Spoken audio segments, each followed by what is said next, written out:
Okay, my friends, get ready because we're going to go to some caves today that are going to shock you to the core. This is Mudfossil University, home of the shocker du jour, Roger Spur, here to present this evidence that changes literally everything that we have been taught. I mean, literally everything. So get ready because this is going to shock you. Okay, so what are these outrageous claims that I am making? I'm making the claims that the earth is literally a carcass, a creature, bodies, whatever you want to call it. But I am not the only one that made that outrageous claim. Okay, if you don't want to see any graphic female body parts, it would be a good time to stop watching this video. Because these are actually landscape, but it was at one time female body parts. And here's one right here. Now, this is the Tracian womb cave. Right away, academics say, oh, no, that was just carved. Some say, oh, that's just erosion and just accidental. No, it's not. And they need to understand biology to understand this. First of all, it's obviously looks like a vagina. Now, there's the urethra. There's the cervix. This is the vaginal canal. And guess what this little tiny strip is coming down? See that little tiny line coming straight down all the way up, all the way up, all the way up? That's called a linea alba. Well, what is a linea alba? It's where your body comes around and the cavity of your body seals together right here. And then you have all your organs and stuff behind that seal. Now, when these creatures died in this flood, the seal sort of cracked open a little bit in most cases. This one here is hardly open at all. Some of them are quite wide. And it depends on if the person had a baby or not before, because there's something that's called a linea alba, and then there's a linea nigra, which means the dark line, which is open. The alba is when it's really tight. This would be a linea alba. Now, she was pregnant, though, because this is the baby that was in her womb when she died. That's the baby's head. That's his arm coming down. The hand is broken off. And there's his face, his lips, his nose, eyeballs. This little scruffy looking stuff is just because it forced its way right through the vaginal wall. You see how perfect this one is? There's that linea alba. The moss is growing on literally body tissue that still has vitality to it. That's why it's so pink, and all the green stuff is literally growing on what would normally be body flesh, which is bloody.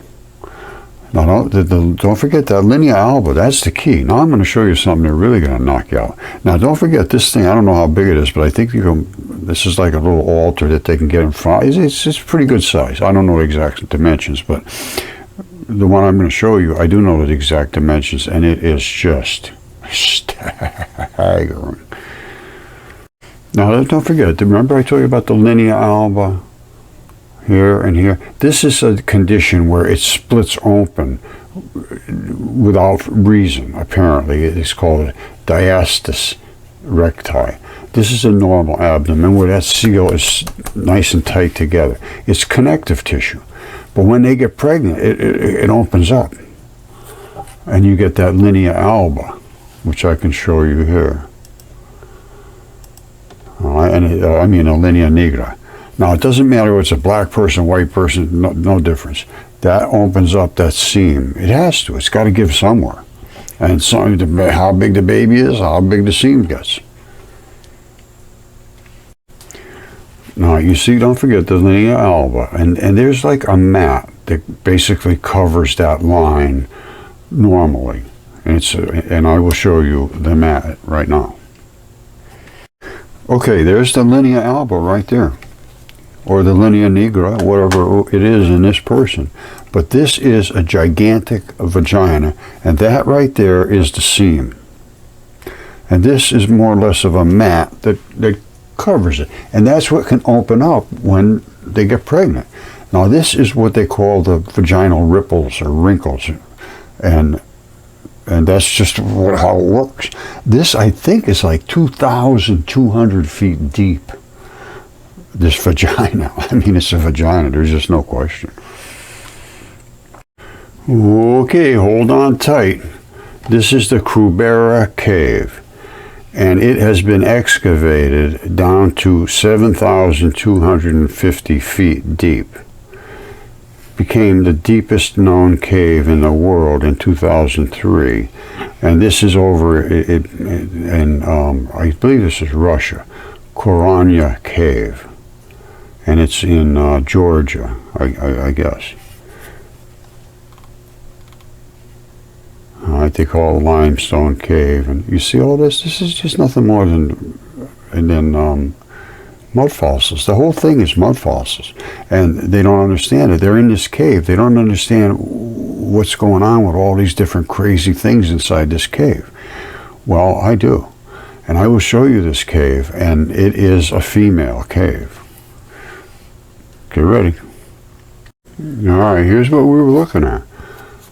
They were climbing down that wall, and they call that the vaginal ruga, which is the ripples. These are the ripples in the vagina, and that's all they were climbing all the way down that wall. This opens up. They're showing it opened up, but this is where the linea alba, linea nigra would be, and they just opened it up here. But in this other shot, it's still there. See, that's the rouage, and this is the seam. It's just what it is, and it's in pretty good shape. I mean, you know, for being, what can I say? It is what it is. All right, I'm just going to plow through these quickly, and then I'm going to read you some ancient texts about what was written about the earth and what Jesus said about the earth. Now, what we're looking at is vaginas. I mean, they're all over the earth. I mean, everywhere. And that was the one I showed you up in Russia. Look at the size of this thing. I believe, like I said, I think it's 2,200 feet deep. And that is the vaginal mat. That's the linea alba. All right. Now,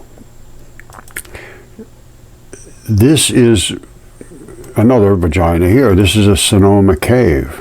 And they call it the fertility cave. Well, and there's a linea alba on that. Okay. Now, let's see what else we got here. Here's one here that's in, I believe it's in the Baltics. And of course, that's the linea alba, and these are the vaginal ripples or wrinkles or whatever you want to call them. And we saw this one before. That's the Thracian womb cave, and that's the linea alba right there. The baby is being forced out the side right here. That's what they call a coffin birth. Where are we next here? Here's one that I call this vagina with bikini lines. Like this here, you see. I don't know what's going on there, whether that's skin or they had a bikini on or something, I don't know. This one I call the first fully clothed reverse born person. It's just looking into the cave. That's a fully clothed breech birth. One of a kind. Now this is, the baby died in the womb, and this is all rock. Now I don't know where this is from. Again, a lot of this stuff gets sent to me, and this was long before they had the computer generated stuff. This is some blood. Now that would make sense, because this is the area of the left area of the chest, which is where the heart is, and that looks like a baby just stuck in the womb. You know, not fully developed either. Now, here's another one that's kind of nasty looking, but this is over in Kenya. And there it is right there.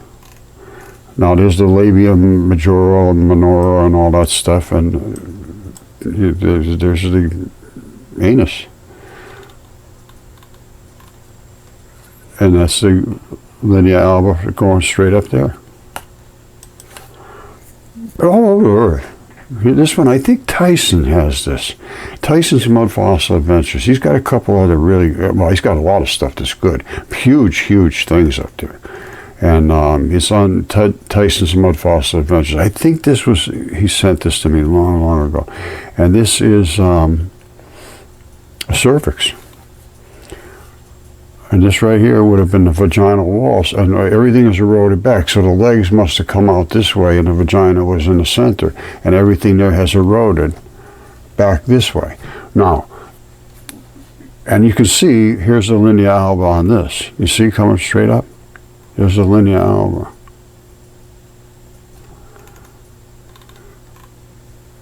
Now, some of this here, if there's going to be areas where there was muscle attachments and tendons and so forth that we should be able to understand, because coming out of here, there's going to be some, the legs are going to come out of there. If it's a human being, I don't know what it was, but the things were just, everything was gigantic. The things he has over there, over in Oregon, absolutely incredible.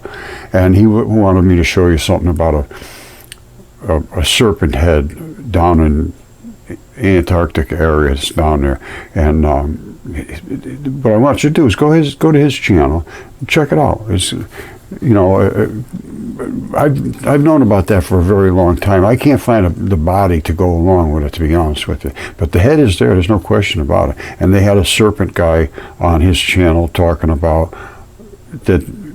It fit the profile. But I mean, the stuff I have is undeniable anyway, so we just need people to pay attention.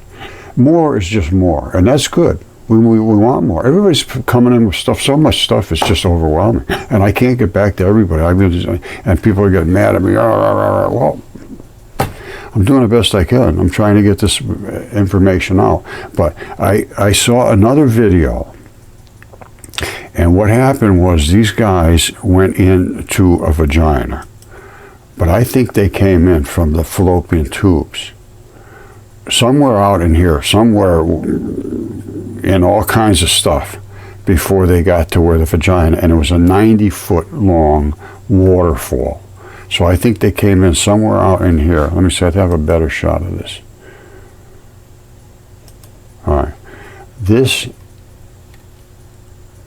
all kinds of things going on here, but the size of the thing, just think of the vagina is 90 feet long. So all of these blood vessels and everything, they could be walking right through there, no problem.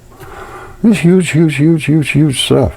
And once they get into the ovarian cysts and all these kind of things, and all kinds of stuff going on there. But I think they came in through this, and it's just absolutely stunningly loaded with crystals. I'll show you that in a second. Okay, what I have shown you is their vaginas. Now, I don't think avian creatures have vaginas. They have cloacas. Would they have a shape like this? I don't think so. I'm not sure. I have to find some avian expert. But there were dragons, monsters, giants, avian creatures, because this has a cloaca. This is Typhon. He's a giant dragon in the desert. Absolutely amazing. 1,200 miles long. And that's what he looks like, a red flared eye and all this stuff. And this is what he looks like unhighlighted, but there's his head. His throat goes all the way down. His throat was cut down here. And these are all dragon scales. Here's where his throat was cut. All this was written in the ancient text, Apollodorus primarily, which we're going to take a look at right now. Okay, before we go to Apollodorus, this is a map from 1375. This is the Mediterranean, Spain down here. This is Typhon. He runs the whole length of North Africa, which he does. And here is his throat, which is cut, which it is. And this was apparently a Mustafa. I'm not sure who it was, but he's the guy, I believe, holding this globe that controls the world. And can you imagine the effort making this map back in 1375? Maybe this is the guy over here. I don't know. Somebody is in control. This is the Red Sea, and this is, there he is, Typhon. All right, shown this thousands of times, literally. He runs all the way from here across to here is the end of his tail, exactly like it shows on the map from 1375. And here is his throat cut right down here. You see, this is his head with his red flared eye. I'm going to read you Apollodorus in a second. There's his red flared eye and his unkempt, flashy, nasty stuff going on. This is his throat. All this is just runoff. It means nothing. Don't worry about it. Start from here. All of this is his throat, all the way down. And it was cut right here with a great and mighty sword by Zeus, is what it was said in the ancient text. And here he is, runs all the way across North Africa. All the way across, all the way across. Here's still his tail over here, his dragon scaled tail. You see all the dragon scales? And this is the runoff of blood, because there's a little bit of a swale here, and it just runs off. The blood collects there and dribbles out. This thing is exactly what was written in the ancient text. They said he was so tall that his head was often brushed the stars. Now, was that an exaggeration? I don't know how close to the stars back then or whatever. Now, they also say he was attacking the gods who changed themselves into animals, and that is a fish. That's a fish. You come up here and look at it if you want. You know, you got Google. And he's spitting all this stuff down to try to kill the fish, and it ate right through his flesh, right into his arteries and his veins and the lymph nodes and the lymph ducts and everything else. That is just exactly what you would find in the arteries and veins of a person. This is exactly it. Capillaries, the whole 9 yards.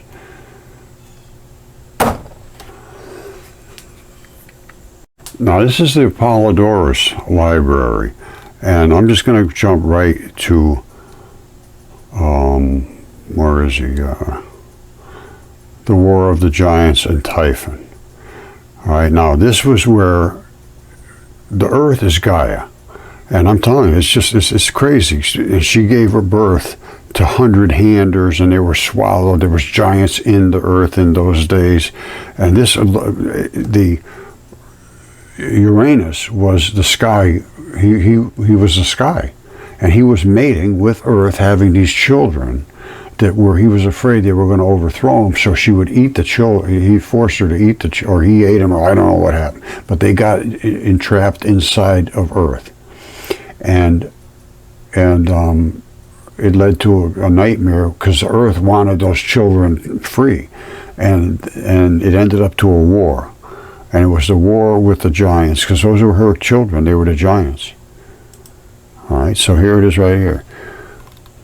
They had all kinds of battles going on. Everybody's killing everybody. And this was talking about Zeus, lust for Hera, and Hercules was shooting people dead with arrows, and giants were all over the place. But at the end of this whole thing, they killed all the giants. All right, the other giants, Zeus, who was a god, smote and destroyed with thunderbolts, and all of them Hercules shot with arrows as they were dying. The reason was, the only way to kill these things, or to get rid of them, I don't know if they were killed or not, was to have a god and a human working together. And Hercules had human in him. So if he shot them with the arrows as Zeus smote them, I guess that would just get rid of them. Apparently that's the way I'm taking it. All right, so what happened after they wiped out all the giants, just killed them all, which were Earth's children. They were her kids. And she was really upset. When the gods had overcome the giants, they killed them all. Earth was more enraged and had intercourse with Tartarus. She mated with Tartarus and brought forth Typhon, who is that monstrous giant dragon, a hybrid between man and beast. Size and strength he surpassed all the offspring of earth. As far as the thighs, he was of human shape and of such prodigious bulk he outtopped all the mountains. His head often brushed the stars. One of his hands reached out to the west, the other to the east. From them projected 100 dragons' heads. And Zeus, it was said to have cut those off right away. And anyway, from the thighs downward, he had huge coils of vipers. When drawn out, reached to his very head and emitted a loud hissing. His body was all winged, unkempt, hair streamed on the wind from his head and cheeks. Listen to this. Fire flashed from his eyes, which I showed you. Such and so great was Typhon when hurling kindled rocks. Listen to this now. He was spitting out fire, basically. He made for the very heavens with hissing and shouts, spouting a great jet of fire from his mouth. He was after the gods. When the gods saw him rushing at heaven, they made for Egypt in flight, and being pursued, they changed their forms into those of animals. One of them was a fish. However, Zeus pelted Typhon at a distance with thunderbolts, and at close quarters struck him down with an adamantine sickle. With his great and mighty sword cut his throat. And as he fled, pursued him closely. And then it goes on and on and on and on. And some of this stuff, I don't know if it's true or if it's not true, but I can tell you what I do know is true. The truth is right in this fact that Typhon is laying here attacking a fish which was the god. And here he is, just exactly what they said, just red fire streaming from his eyes. You see that? That's red fire streaming from his eyes. Now, how he looks so absolutely flawlessly, magnificently perfect, I cannot account for that. And if he was immortal, why are these, and this was a god, gods are supposed to be immortal. Are they dead now and they're gone forever, they're never coming back? Or are they somewhere else and they just left this material existence? And are those what the gods are supposed to do? Come down and lay their material existence down and then take their spirit back somewhere else and create more of this stuff? I don't know. I have no idea what's going on with this stuff anymore. All I do know is I do know I'm coughing. Hold on a second. Okay, excuse me for that strange place to have a little cough like that, where I'm saying this is what I do know. Well, maybe I don't know anything. But I can tell you what I feel. All right. I feel that all of this stuff in the past appears to be rooted in fact, these ancient myth stories. And we're going to have to go back and re-examine them. There's just no other way now, because they have been completely dismissed as just ridiculous. And I did too. Who would ever even expect anything? Nobody would expect this. And that's why your eyes are not even, you can't see, and people still can't see it. I show it so absolutely flawlessly, undeniable, they still can't see it. Oh, somebody carved that, somebody did this, that's just an accident, that's just weathering, that's this, that's that. I hear this continuously, and they won't look. So, what are you going to do? And that was also written in these ancient texts, which I'm going to be reading to you in a moment, if I haven't already, but I don't think I have yet. I do these in little clips. And the other thing is, when I always say the whole 9 yards, somebody says, what does that mean? Well, you look it up. It says it means everything, as far as you can go with it. That's the way I do things. I do the whole 9 yards. I don't like to do a snip here and a snip there. I want to make sure when I'm done, it's understood. And I think I have done a pretty good job at that. If not, tell me. Right, remember I talked about Tyson? This one shot here, I think this was from Tyson. That was from back in 2019. I'm pretty sure that came from Tyson. I can't be positive. But anyway, I'm going to show you some other shots from his stuff. And he's got a video that he wants everybody to see. He thinks is pretty conclusive. Now, this is, well, that's a cervix. Now, this is what Tyson has on his area that he's researching up there in Oregon. That is a membrane, my friends. That's the lower layer of a membrane. That's the upper layer. This is 6 feet thick between the lower and upper layer of membrane, which in us you can hold it up and see through. These little, you see how these little edges are strange looking? They all glued together at one time, and this was a mat. It could not be opened up. There was all gluey stuff in between here, so it could move and do all this stuff, but it would never come apart. All right, and that's what a membrane does. You got to understand biology, anatomy, chemistry, the whole 9 yards. Now, this is what we were looking at, and we were only looking at that lower mat. It is eroded up to the upper mat, which is sticking out of the side of the hill here, wherever it went to. Oh, here it is. There it is right there. That's the lower layer, that's the upper layer. And in between there is where it's now called the interstitium. And this is something that I found in mud fossils years and years ago. I reported on in 2015 that this was something they had missed in biology, and yes, it is. In 2018, they made it claimed it could very well be the new organ, which is the biggest organ in the whole human body. Look it up, interstitium. Now, let's think about this logically. We're looking at a 6 foot thick membrane. Well, what about this here? Look at the size of this thing. How thick are the walls going to be in the membrane? 6 feet thick? Thicker than that? Less than that? I don't know. I would say at least 6 feet thick, or somewhere, I don't know. I have no idea.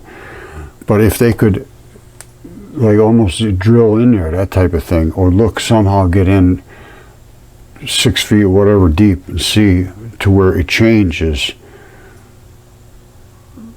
into the outside fascia, into the membrane, because there's membranes in here. They need to do like a cross section. Let me put it that way. It's hard to explain what I'm talking about, but they need to do like a cross section. So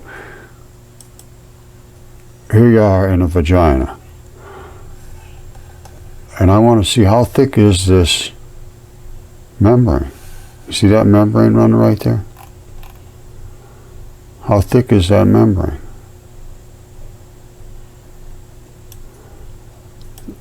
This anatomy book is extremely detailed. And I mean just about it's fabulous. Now, these guys that I'm going to show you in a minute, I believe they went through the fallopian tube and through some of all of this kind of crazy stuff. I don't know. They were in all kind of crystals. But anytime you see glands and that type of thing, they secrete enzymes and chemicals that create all those stalactites and stalagmites that they just say, oh, that's just from water dripping. No, it isn't. It's from enzymes breaking something down, and the chemistry, and it just has nowhere to go, and it flows down. Normally that stuff probably would have gone in somewhere through the body or done something. Let me put it this way. All those flowing little things all over the place, that's just not from water dripping. And I mean, there's a lot of it has calcium in it, yes. A lot of them has other minerals in it, yes. And a lot of them has enzymes in it, yes. And that's what I want to see. I want to see this. Inside of these caves, I'd like to see them get rock and soil samples, get some water samples, see what's in the bacteria, the viruses, the funguses, etc. Because that was a living creature at one time. I don't care what anybody says, it was. And catalase tests, they could go in and find iron oxides, the red spots, put a little hydrogen peroxide on there, and they're going to see it bubble up because there's still blood in there. And if the catalase, which is an enzyme, lasts, more than likely, I'd like to see them do some tests, see what happens. What do we got in those blood samples, basically? The stalactites and stalagmites there, I'd like to see what enzymes are in those formations. And maybe we could even determine where it's coming out of, what kind of an organ it's coming out of. Because every organ is going to have a different type of chemistry. And and usually they're going to be different colors to go along with that chemistry. Now, crystals and metals in the organs, and the colors come primarily from the metals. Crystals are from the silicates. Now, membrane chemistry, the structures, we could see things in these gigantic creatures that were frozen in time. We can see things that they can't see in an autopsy. They can't see. They've never seen those things. They didn't know the interstitium existed. I did a paper on it in 2015. It's a fluid-filled highway, and it sits basically on top of the membrane, and it's where all your enzymes and so forth travel, and it could actually be a communication source through your body because it's so tiny it touches literally every cell, I believe. Now, so if anybody wants to discuss these things, that's me. But I got to be honest with you. I'm overwhelmed. I may not get back to you. If it's somebody that could help really bring this forth, that's what I'm looking for. Some big shot, a sports figure or something. What's her name? The one that's doing all those concerts, Taylor Swift. Now, cave biology is knowledge. Cave biology is literally knowledge of everything. It's knowledge of chemistry. It's knowledge of biology. It's knowledge of our history. It's knowledge of the what eternity may have to bring. If you see all this stuff and you believe all the stuff that was written, well, there was a lot of other stuff that was written that talk about eternity and what you have to do to get there, and what's, there's a lot. There's a lot to this. This is not a simple little thing. So I'm going to do a whole nother big long video about what it does mean, and about what the ancient text did say, and about Apollodorus, and I think I just went through some of this about Typhon and Zeus, and it's a very, very strange time, my friends, to be alive and witnessing this stuff unfolding, because I'm telling you right now, it is unfolding. And it's all started with the Nag Hammadi and the Dead Sea Scrolls, which happened to just pop out of the ground right after World War II, which was where they almost tried to wipe the Jews off the face of the earth. What, is there a relationship there? And now all of a sudden this stuff is unfolding, and it's being very suppressed. It was absolutely, totally suppressed in 1950. Velikovsky started talking about this as a possibility of these ancient texts having validity, and he was destroyed. And of course they're trying to destroy me, and they've destroyed everybody. It's not just me, but everybody. But I'm going to tell you right now, I have been led to disclose this, and that is what I'm going to do. All right, so, and again, there's a lot of ancient texts written about this, a lot. And it's been just laughed at, because who wouldn't laugh at this? Who wouldn't laugh at that? If I told you that was a vagina, I know right now people are laughing. Oh, yeah, of course we're laughing because you're an idiot. Well, as I say, good for you. GFY. That is the linea alba, linea nigra, whatever it is in this particular person, whether they've been expanded or not. And these creatures were as it said, exactly as it was written, virtually identical. And what does it mean? Well, that's what we're going to get into the next video. But for now, I guess we're going to have to wrap this one up. But what I have shown, very hard to dismiss. And there's a video out there somewhere showing, and I believe they were coming through the fallopian tubes. And it's just amazing, the stuff that they were showing. All kinds of crystals and things, and and going through all these different caverns and I mean, the stuff inside here. You look at that, the vagina. Think about whatever else is in here. After you get to the end of the vagina and you go up through the cervix, all this stuff is in here. These are all big, huge cavities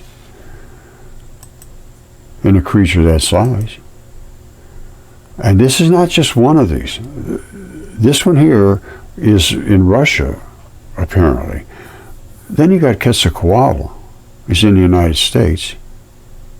I'll show you that in 1 second. You've got Typhon. He's in Africa. And then there's other ones that people are reporting them all over the place. These are the biggest ones and the most perfectly obvious. There is just no denial here. No denial is possible. The other ones that I've shown, I try to show things that are just undeniable. This is undeniable. Undeniable. Absolutely undeniable. And that's Tyson's stuff. And again, go up on his channel and see what he's got to show. He's got a bunch of stuff up there. Now, this is undeniable. It's undeniable to any thinking human being. And again, backed up by the text. Undeniable. Undeniable. The linea alba. Undeniable. A baby being forced out the side of the wall. Nobody carves that in there. The stuff I am showing is undeniable. And that's where I go with this stuff. Now, what does it mean after it's undenied? Does it have a meaning? I say it does. All right, so next video, that's what we're going to talk about. And again, we're going to go through these ancient texts, and it's going to be hard for everybody to take. Academics hate this because it shows that what they've been talking about is not correct. And it supports God and the myth as well. And the God lovers that say there's one God and all this stuff, well, yes, there's one supreme God. I believe that. But he put other ones in charge. They were gods too. They weren't the supreme God. There's a supreme God. So I'm not at odds with them. As a matter of fact, I believe Jesus Christ was God's son, and he came here to say, a bunch of bad guys went against my Father. They came out, screwed up this world so bad it's unbelievable. You'd never believe what they did. They were just insane, and they screwed the whole world up. My Father's very upset. I came down to warn you, and if you don't do what I'm telling you, you are in trouble, because you will be under their thumb for the rest of your eternity, not just your life. This is a click. Eternity, I think, is not quite so clicky. And if you read and believe what they say in the ancient texts, and right now I'm starting to believe most of it, and the more deeper I go, the more deeper I get, the more it is. It's just a marvelous, outstanding, incredible, crazy. But there appears to be a way out. You know, there is a meaning, apparently, to life, and the meaning is, do your homework. All right, so let's, again, the next video will be about the homework. All right, these are not my words. These are the words of Jesus Christ, apparently, and this is in the Hammadi text, written down by Doubting Thomas, who was a scribe. These are all the statements by Jesus that he said to write down. And this one says, Jesus said, whoever has come to know the world has discovered a carcass. Whoever has discovered a carcass, of that person the world is not worthy. Now, I don't know if the earth is literally a carcass, but I can tell you what, it's covered with bodies. That's no question whatsoever. Is the underneath of it the carcass, and then they came on top of it? Well, I think that's probably the case. Now, let me show you what it says about another statement about, you know, finding a carcass or the bodies and so forth. All right, here's number 80. Jesus said, whoever has come to know the world has discovered the body. Whoever has discovered the body, of that one the world is not worthy. Is he talking about the body of the earth being one body? It could very well be underneath all these other bodies, but certainly bodies are involved, no question whatsoever. This is the Gospel of Thomas, and it's pretty serious. Listen to this. Jesus said, when you see your likeness, you are happy. So things like you, yeah, you're happy, everything's fine. But when you see images that came into being before you, so the images that were here before you, and that neither die nor become visible, those are the gods, they're immortal. How much you will have to bear. This is deep stuff. All right, this is the other thing. Jesus said, if they say to you, where have you come from? Say to them, we have come from the light, from the place where the light came into being by itself, established itself, and appeared in their image. Now, everything comes from the sun. As far as I'm concerned, the sun are radiant sources that are scrubbing through the universe, creating their own energy that just sends out everywhere. And then the plants use that to grow. We eat the plants, and then everything happens from there.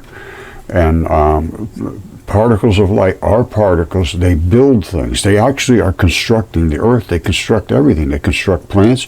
We eat the plants. We live off of the products of light. We are products of light. That is where we come from, the light. There's only two particles that exist in the whole universe, and there's a little black one and a little white one, and then there's just trillions and bazillions of them everywhere. And when you put them together, those are the vapor. That's atomic vapor. It comes off the sun. You don't see it. It's just vapor. It's like all the mist that's in the air. You don't see it. But if you crushed it all together, it would end up becoming matter. And that's what happens with the atomic vapor. You crush it together at the earth and squeeze it down onto the earth. It actually becomes matter in the form of plant life primarily. So don't forget, now I have gone back to all the ancient texts, and Apollodorus and Ovid and Hesiod and all of them. And Hesiod was actually instructed by the daughters of Zeus. And this was only 800 BC, so they were here, 800 BC. They went down on Mount Helicon. They said, I want you to write our history. And Hesiod was illiterate. He couldn't write. And they said, yes, you will write. And they gave him what he called a magical wand or something, a magic rod, that's what they called it. And he just started writing. And I mean, it's very, very detailed about the history of the gods and who overthrew who and who imprisoned who, and you know what they looked like and how they fought, and the battles in the skies, and you know everything, the whole right down the line till Hesiod's time.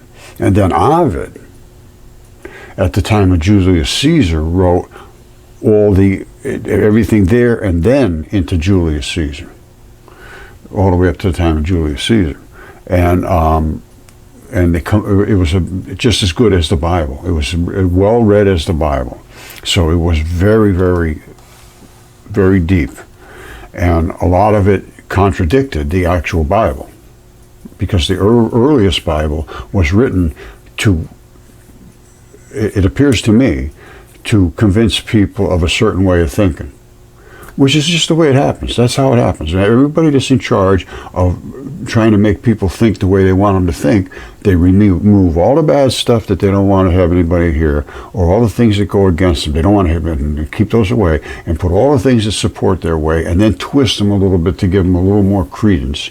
And this is what happens in history. I don't do that. I don't care. If it's bad against me, well, it's bad against me. If it's good against me, well, it's good against me. Then you make your own determination. But so far, the mud fossils that I have discovered cover all the things that I'm saying. And I am 100% willing to discuss this with any credible, people that are in the mainstream that say, oh, we know all this stuff. Well, talk to me. I have the evidence, I have the CAT scans, I have the DNA, I have the specimens, and I'm showing you all the things, and the ancient texts support that, and Velikovsky's research of everybody in the world, not just the religious people, the Bible thumpers. No, these were everybody in the whole world. These were in every single country, every single island. They had the same story of being a cataclysm that almost destroyed the entire earth. Some people survived. And after that, and then Velikovsky wrote as it came back, Ages in Chaos. That was after this whole disaster. What happened after that? What a nightmare.